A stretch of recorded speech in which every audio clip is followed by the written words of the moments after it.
Welcome to Inside Lake Forest. I'm Eileen Luby, your host, and today I have the pleasure of visiting with Caputo's Cheese Market, located here on Wisconsin Avenue. Let's step inside. Good morning, Nat. Hi, how you doing? I'm well. How are you today? Good. Welcome to Caputo Cheese Market. Thank you so much. Nat, tell me a little bit about the history of Caputo's and how it ended up here in Lake Forest. Well, my father started our business in 1976 as an Italian food importer. The name of the company was called Pasquale Caputo Foods. Pretty simple. Basically importing and distributing Italian food products. Over time, he opened up a few retail shops, much like this one here, a couple in Chicago and one in Highwood. Over time, he went into the cheese processing end of the business because pizzerias from the neighborhood would basically walk in and say, hey, can I buy 50 pounds of shredded mozzarella? And he was able to shred the cheese for them and offer it in a shredded form instead of buying blocks and having the pizzeria shred themselves. So the cheese processing business began, and that's really what we do today. We buy whole forms of cheese from all over the world, and we shred it, grind it, and repackage it, much like the mozzarella here on the shelf. Great. Well, Nat, I'd love for you to kind of give me a tour and show our residents what other types of things you offer. Sure. Cheese, obviously the main thing, but you also have a cafe and some other things as well. We do. I think the easiest thing to do is to start at one end and work our way to the other and basically give you the lowdown. So when we first came to Lake Forest, there was a coffee shop here named Nonno's Coffee, and we took over the coffee business. And initially we were just in this small space right here. The tenant next door closed down, and we had an opportunity to take on the space. So we knocked down a few walls and expanded into what we really know, which is the cheese and deli end of the business. So here we've tried to keep the original coffee and the original coffee customers, as you can see, that are in the store today, because it is a good quality product and people enjoy it.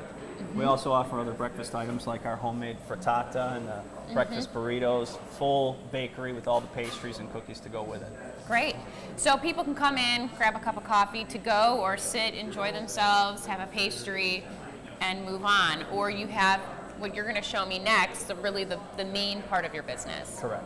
Great.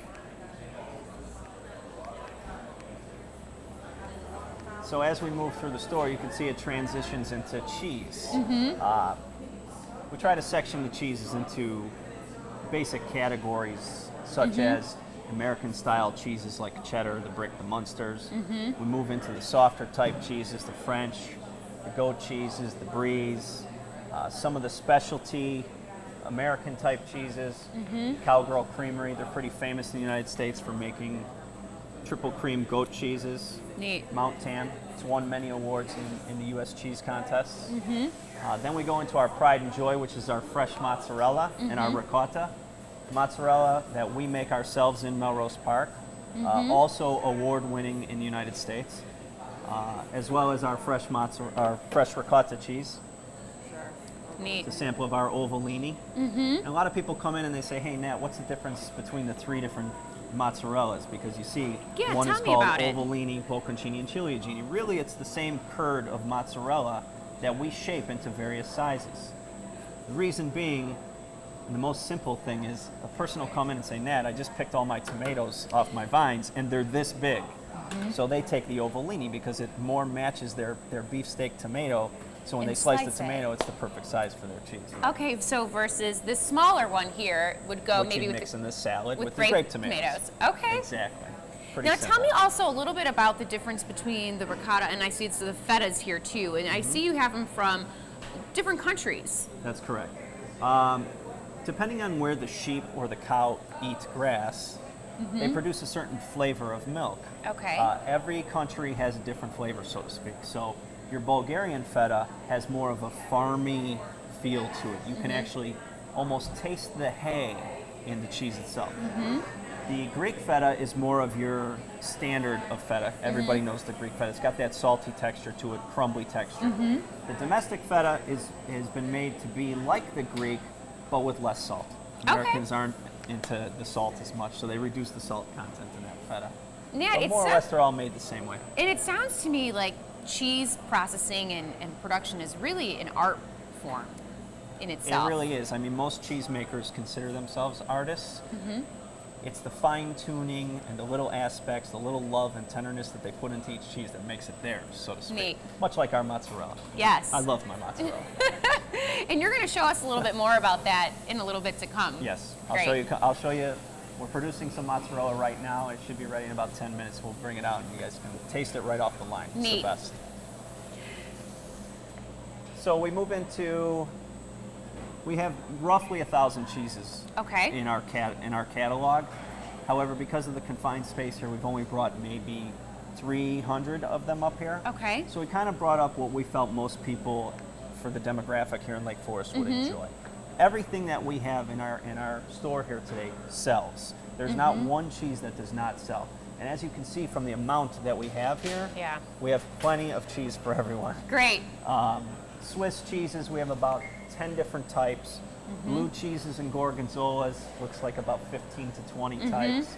We go into the Goudas, flavored Goudas, English cheeses, Cotswold, one of my favorites. If you've ever had a Jay's potato chip, sour cream and onion potato chip, Yeah, this that's is the it? cheese for you. Yes, Oh my Cotswold. God. So, Nat, tell me too a little bit about the flavoring of cheeses where they infuse things like port or fruits and things Sure. into that. Sure. Good example here is the Irish.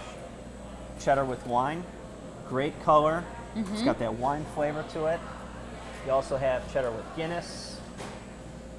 Cheddar with sage. I mean, virtually any type of flavor that you feel is palatable, let's say, can go into the cheese. I mean, Okay. everybody has their own opinion, their own taste, their own likings. So that's why there's so many different variations and different kinds of cheese. Somebody might like a Parmigiano Reggiano, but other people like the Pecorino Romano from Italy. So it's just Okay. what your flavor profile is, really. Okay. And how do you help people choose what cheese they might want to serve, maybe with a certain entree or a certain type of wine? That's a good question. We consult, Okay. and we also know what we like. Okay. So we've been in the business long enough where we've matched plenty of cheeses and wines together. But you know, we're not experts. I mean, we read books just like anyone else, or we talk to other chefs in the business and ask them for certain pairings. We do various cheese and wine demonstrations and events here at the store. Right. So that kind of gives everybody the education, us as well, on what goes well together. Now, you mentioned that you have tastings and things here at the store. Can you tell me a little bit more about those events and maybe where people can find out about them? Sure. For example, our most recent event, we had Gail Gand here just this past weekend. Okay. And she's local to the North Shore. She is. She's been on the Today Show, many books, and very well known in our community here. Basically came in and did a cooking demonstration, used our cheeses, used some of the wines that we offer here, Okay. and put a good show together. It was very nice. Neat. And basically what we did is we sold tickets prior to the event, Okay. and the whole store was filled with people. It was great. Great. And then people can find out the information on your website. On the website, in the store, posters on the wall. We Okay. hand out flyers. We actually do mailers for the neighborhood as well. And what is the website, Nate? So CaputoCheeseMarket.com. Pretty simple. CaputoCheeseMarket.com. Yes. Great. And I know we're moving into the deli section. I'd love for you to tell me the other compliments that you have to your wonderful cheeses here. Sure. The deli is also special to us because there's a lot of meats that we import ourselves.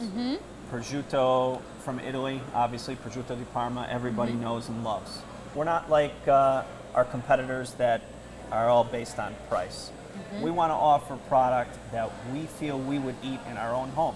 We have plenty of prepared foods and salads that we prepare ourselves. Sausage as well. The Italian sausage is a very big item here in Lake Forest. 3 different types, the hot, the mild, and a special Barese sausage, Neat. which we make ourselves in Melrose Park. So Nat, tell me more, because I know you have, as a cheese processor, lots of different forms of cheeses that you provide. Right, so like I said earlier, we purchase whole forms of cheese and then grate it, shred it, and repackage it Okay. to provide smaller size quantities or even larger size quantities for customers all over the country. So is it the texture of the cheese that allows you to grade or shred in certain ways? Like I can Yes. see here, this is a lot finer than Correct. the mozzarella. Right, the mozzarella, this is considered a regular shred for a mozzarella. On the Parmesan, because it's a harder type cheese, we can actually shred the product finer, so this is called a fancy shred on the Parmesan. Okay. And we And have then- cheddar and grated Parm, grated Romano, much like you'd find in the grocery store. Very cool. String cheese. And my ultimate favorite, cheese curds. You know, it's funny because you cannot find good cheese curds in too many places. No, you can't find it at can't. the Jewel or the Dominic's. There's something about this, the squeakiness when Call it you the squeaky cheese. That's eat correct. the cheese. Yep. It actually makes that squeaky noise in your teeth when you're eating it. And then you mentioned you've got packaged meats and things. Right. You've got a whole collection of different wines. Is that also a good part of it, or maybe mostly used as another complement to the cheeses Of course, that cheese you and serve? wine. I mean, it goes together. Could be what I live on, Right. cheese and wine. All of us, actually. We try to bring in a full line of wine into the store to complement the cheese, but also to offer a price competitive product as well as your higher end product. Right. There are good $10 bottles of wine out there, and we try to offer that, as well as, say, the $50 bottle of wine that we have as well. And then here, as we pointed out, also you've got pastas and sauces ready to go for people as well. In Melrose Park, our larger store, it's much larger than the Lake Forest store, we manufacture these products to service the store up here. So on a daily basis, we're producing tomato sauce, vodka sauce, marinara sauce, the frozen raviolis and the tortellinis, as well as the pizza dough and the Italian beef. Very cool. The pizza dough is a great item. It's frozen. It takes about 2 hours to thaw out. You can take it home and you can make pizza with the kids, and it's great. You can pick up all your trimmings, That's your right. cheese, You your tomato tomatoes, sauce, your meats. mozzarella, right. You're ready to go. You are. It is truly an Italian market, really, in a way, but focused on cheese. Correct. I mean, it's our heritage. So we're offering the things that we know, and we consider them specialty items, and we love them. Nat, tell me about the spices here and how Caputo's produces such a line. This is another part of our sales program. We have a full spice division, as well as oils, vinegars, and pasta. We go into a store and we set up a spice rack. We provide the rack, and we set the spice. So basically, we offer a bulk package of spice, roughly 65 different kinds. Very economical package and price for the consumer. Great. Now tell me, do spices lose their flavor or their power over time? They can. They Okay. can. They're like anything else. They have a shelf life. While a spice might have a year shelf life, some of the spices have oils in them, so they can, over time, lose their potency. Let's say. So you should, it is more economical if you use a particular one in larger to buy it in bulk, and then maybe other ones, if I always the rarer. laugh. I always laugh when I go to the store and I see that big 32-ounce pack of a spice. Oregano Anything, or- right? Because really, we've kind of already figured out that this is probably how much you need. You know, Okay. You see here, there are different size packages, but Yeah. they're all in that bulk style of pack. So Yeah. in my house, I would probably go through this bag of basil in a month, maybe 2 months at most. I don't need a 32-ounce package of basil. Yeah. Yeah. So. Very cool. Now, Nick, do you work with some of your other family members here on a daily basis? So Sure. My mother and my sister are here in the store in Lake Forest. They've kind of taken the reins for me so that I can continue to focus on the processing end of the business, which is really our bread and butter of the business. Fantastic. Yeah. Well, I can't do it without him. And then, of course, there's Pasquale Caputo, the founder, who really, truly is still the boss. And I won't let him go, not just yet. He may just be behind the books and working on that, or the face of the business. He's got his hands in something, that's for sure. Fantastic. Yeah, that's great. Well, let's take a look at the production side, and Sure. we'll go from there. Okay. So basically, Nat, you have a different form for the size of the Correct. cheese ball. Right. Depending on which size we want to produce, we put on a certain size mold. We call them molds to produce the various sizes that we're showcasing here in the case. Okay. So what you do is you put large blocks of cheese in, Right. Basically. and then walk me through the process. Okay. We pre-make mozzarella in gigantic slabs. Okay. So we're talking as big as this refrigeration case, huge slabs of mozzarella. And part of stretching the mozzarella to make it fresh mozzarella like this, it has to reach a certain acid level. Okay. So we let that mozzarella sit overnight in a temperature-cooled Environment. And then the next day, we do what's called stretching the mozzarella. We heat it up, we reacidify it, and we stretch it out. We add salt or flavorings if somebody wanted basil in there to make it stretch. And what I mean by making it stretch, as the product went in as a block, now like a silly putty consistency. Uh-huh. And it'll stay like this for as long as I want it to, as long as I keep it warm inside the machine. So basically, this is mozzarella cheese that we're looking at here. Wow. So what I'm going to do now is I'm going to take it out of the machine, and we're going to make ciliegini, which is our cherry size mozzarellas. So the first thing we do is we take it out of the machine. You can see the curd coming out. Sorry, Ed.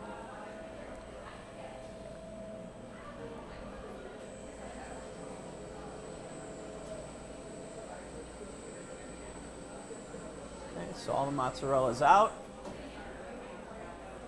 Now we send it through the molder.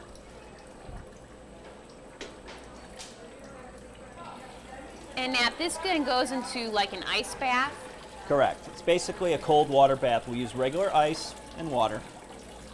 And what that does is it chills the product down just enough to make it come out of the mold and then hold its shape. If we did not use a cold water bath, the mozzarella would simply flatten out like a pancake because it's very warm. This is the best part about mozzarella. It's trying it right out of the machine. Really?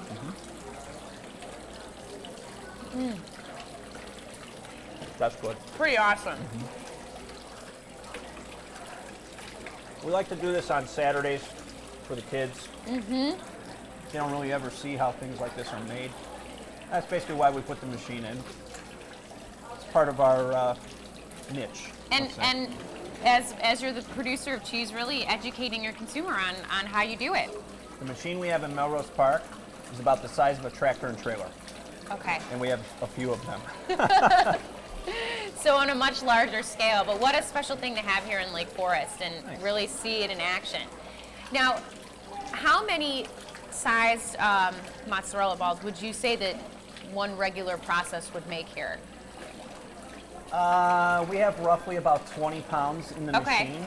The ciliegini here, I think, is 1/3 of an ounce. Okay. So I don't have my calculator, Calculator, but you can figure a that lot. out. 20 pounds worth. 20 That's a pounds lot of of cheese. ciliegini, yes. Very cool. And how long will this run then? For several minutes as it comes through? Roughly about good 5 minutes. The cheese is pretty, pliable, so it moves. I could actually go faster, but it Splashes a lot more. splashes and it changes the consistency of the product. So. Nat, thank you so much for Thank having you. us here today. Thanks for coming in. The demonstration was unbelievable. Great. I also know that you provide trays and things for parties. We do. We do. We have a full line of deli trays, cheese trays. We can mix and match products to your needs. There's no tray that's crazy for us, so if you want Great. something special on the tray, we'll take care of it. And people can reach you by phone also. And what is your phone number? Phone number is 847-482-0100. And you're open. We're open 7 days a week. Okay. Monday through Friday, 6 to 7, Saturday 6 to 6, and Sunday 6 to 5. Great. So you can come in early. You can get your coffee and your meals. You can eat here all day long. You can eat here all day. You can also get dinner to go. That's so right, that's fantastic. Well, thank you so much. Thank It's you. been a pleasure. Me too. Thanks.